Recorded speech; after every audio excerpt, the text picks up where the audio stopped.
Xo'p, konus va shar mavzusiga oid yuqorida berilgan birinchi misolda yechimini ko'rib chiqamiz. Berilgan sharga ichki chizilgan konusning balandligi 3 ga.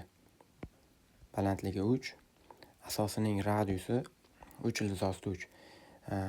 To'g'ri burchakli uchburchak Pifagor teoremasdan gipotenuzi 6 ga teng.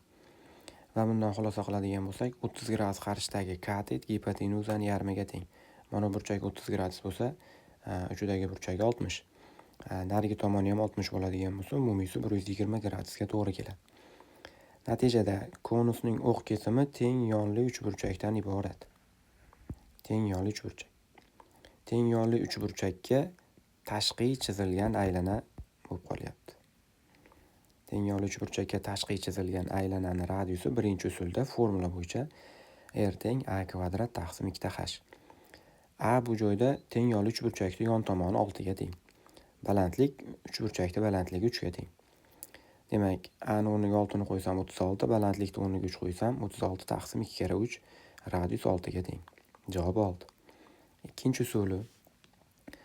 Ixtiyoriy uchburchak uchun sinuslar teoremasi a taqsim sinus alfa, b taqsim sinus beta, c taqsim sinus gamma teng 2r. Ya'ni uchburchakka tashqi chizilgan aylanani diametriga teng. Bu joyda a tomoni deyilganda va alfa burchak deyilganda a tomonni qarshisidagi burchagi olinadi. Misol uchun, mana shu o'q kesimi uchburchak dedik. Shu uchburchak uchun a tomonga men asosini oladigan bo'lsam, shunda asosi 6 ildizosti 3 ga teng va uni qarshisidagi burchak 120 gradusga teng. Qo'yaman o'rniga.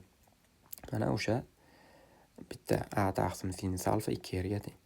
A ni o'rniga 6, ildiz ostida 3. Alfa ni o'rniga 120 gradus oladigan bo'lsam, sinus 120 gradusda ildiz osti 3 taqsim 2 ga teng. Ildiz osti 3 bilan ildiz osti 3 2 o'rin almashganda 2 bilan qisqarib ketadi. Natijada r teng 6 degan javob kelib chiqadi.